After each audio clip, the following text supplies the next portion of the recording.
সকলকে স্বাগত জানাচ্ছি গ্লোবাল পয়েন্টে। আজকে প্রতিবেদনে থাকছে দক্ষিণ আমেরিকার দেশ ভেনেজুয়েলাকে ঘিরে নতুন আন্তর্জাতিক বিশ্লেষণ।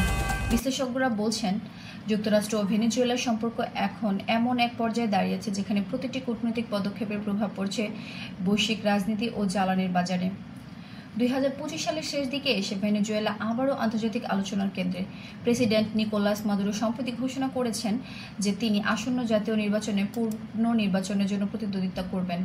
তবে বিরোধী জোটের নেতারা বলছেন নির্বাচন প্রক্রিয়ায় স্বচ্ছতা ও অংশগ্রহণ নিশ্চিত করতে আন্তর্জাতিক তদারকি জরুরি। অন্যদিকে যুক্তরাষ্ট্র এই নির্বাচনের দিকে গভীর নজর রাখছে। রিউটার্স ও বিবিসি জানাচ্ছে, ওয়াশিংটন ইতিমধ্যে ভেনেজুয়েলার উপর আরোপিত কিছু অর্থনৈতিক নিষেধাজ্ঞা আংশিকভাবে শিথিল করেছে, যাতে দেশটি তেল রপ্তানির মাধ্যমে কিছুটা অর্থনৈতিক স্থিতি ফিরে পেতে পারে। খেভরন ও আরও কয়েকটি মার্কিন তেল কোম্পানি এখন সীমিত চুক্তির আওতায় ভেনেজুয়েলা থেকে কাঁচা তেল আমদানির সুযোগ দিচ্ছে। তবে যুক্তরাষ্ট্র স্পষ্ট জানিয়ে দিয়েছে, এই সহযোগিতা নির্ভর করছে ভেনেজুয়েলার রাজনৈতিক পরিস্থিতি ও মানবাধিকার অগ্রগতির ওপর। যদি নির্বাচন জালিয়াতির অভিযোগ ওঠে বা বিরোধী পক্ষের ওপর দমনমূলক আচরণ দেখা যায়, তাহলে এই শিথিলতা পুনর্বিবেচনা করা যেতে পারে। বিশ্লেষকদের মতে বর্তমান প্রশাসন কূটনৈতিক ভারসাম্য নীতি অনুসরণ করছে। ডোনাল্ড ট্রাম্পের সময় যুক্তরাষ্ট্র ভেনেজুয়েলাকে অবৈধ সরকার হিসেবে ঘোষণা দিয়েছিল।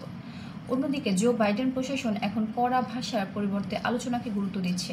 এই পরিবর্তন অনেকের মধ্যে স্মার্ট ডিপ্লোম্যাসি, যেখানে সরাসরি সংঘাত নয় বরং ধীরে ধীরে নীতি প্রয়োগের মাধ্যমে প্রভাব তৈরি করা যায়। সিএনএন এবং দ্য গার্ডিয়ান বিশ্লেষণ অনুযায়ী ট্রাম্পের কঠোর নীতি ভেনেজুয়েলার অর্থনীতিকে আরও দুর্বল করেছিল, কিন্তু রাজনৈতিক পরিবর্তন আনতে পারেনি। বাইডেন প্রশাসনের নরম নীতি ভেনেজুয়েলাকে আবার আন্তর্জাতিক আর্থিক ব্যবস্থা ফেরানোর সুযোগ দিচ্ছে, যদিও সেটি এখনও শর্ত সাপেক্ষ। অর্থনৈতিক দিক থেকে ভেনেজুয়েলার অবস্থা এখনও বেশ জটিল। জাতিসংঘের তথ্য মতে গত কয়েক বছরে প্রায় 1 কোটি মানুষ দেশ ত্যাগ করেছে, যা দক্ষিণ আমেরিকার সবচেয়ে বড় অভিবাসন সংকটে পরিণত হয়েছে। অনেকেই পার্শ্ববর্তী দেশ যেমন কলম্বিয়া, পেরু ও ব্রাজিলে আশ্রয় নিয়েছে। যুক্তরাষ্ট্র সীমিতভাবে মানবিক সহায়তা কর্মসূচি চালু রেখেছে, তবে তা মোট চাহিদার তুলনায় অনেক কম। এদিকে রাশিয়া ও চীনের সঙ্গে ভেনেজুয়েলার ঘনিষ্ঠ সম্পর্ক নিয়ে পশ্চিমারা উদ্বিগ্ন। আল জাজিরা এবং টাস জানিয়েছে, মাদুরো সরকার সম্প্রতি চীনের সঙ্গে নতুন অর্থনৈতিক ও প্রতিরক্ষা সহযোগিতা চুক্তি করেছে। এই অংশীদারিত্ব যুক্তরাষ্ট্রের জন্য এক কূটনৈতিক চ্যালেঞ্জ তৈরি করেছে, কারণ লাতিন আমেরিকায় চীনের প্রভাব ক্রমেই বাড়ছে। ফরেন পলিসি ম্যাগাজিনের বিশ্লেষণে বলা হয়েছে, বাইডেন প্রশাসনের বর্তমান অবস্থান মূলত এক ধরনের সামঞ্জস্য রক্ষানীতি। একদিকে রাশিয়া ও চীনের প্রভাব ঠেকানো, অন্যদিকে মানবিক সংকটের সমাধানে সহায়তা করা। অন্যদিকে মাদুরো সরকারের সমর্থকরা বলেছেন, তাদের উদ্দেশ্য কোনো সংঘাত সৃষ্টি নয়, বরং দেশের অর্থনীতি পুনরুদ্ধার ও আন্তর্জাতিক বাজারে নিজেদের অবস্থান শক্ত করা। রাষ্ট্রীয় সংবাদ মাধ্যমে বলা হয়েছে, ভেনেজুয়েলা একটি স্বাধীন রাষ্ট্র এবং দেশটির জনগণই তাদের ভবিষ্যৎ নির্ধারণ করবে। তবে পশ্চিমা বিশ্ব এখনও সতর্ক।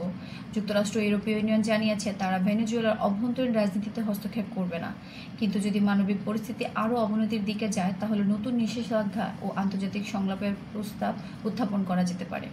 বিশ্লেষকরা বলেছেন, 2025 সালের এই সময়টা লাতিন আমেরিকার জন্য এক নতুন বাস্তবতার সূচনা হতে পারে, যেখানে অর্থনৈতিক পুনরুদ্ধার, গণতান্ত্রিক স্বচ্ছতা এবং আন্তর্জাতিক প্রভাব সবগুলো বিষয় একসাথে মিশে তৈরি করছে এক জটিল ভূ-রাজনৈতিক চিত্র।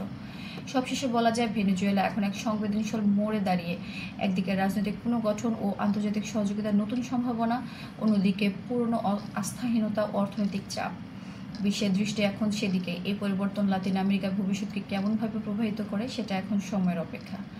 এগুলোই ছিল আজকের আন্তর্জাতিক প্রতিবেদনে, শুধুমাত্র গ্লোবাল পয়েন্টের মাধ্যমে। আপনি যদি এমন আরও নির্ভরযোগ্য নিরপেক্ষ আন্তর্জাতিক সংবাদ জানতে চান, তাহলে এখনই চ্যানেলটি সাবস্ক্রাইব করুন আর নোটিফিকেশন বেলটি অন করে রাখুন, যাতে বিশ্বের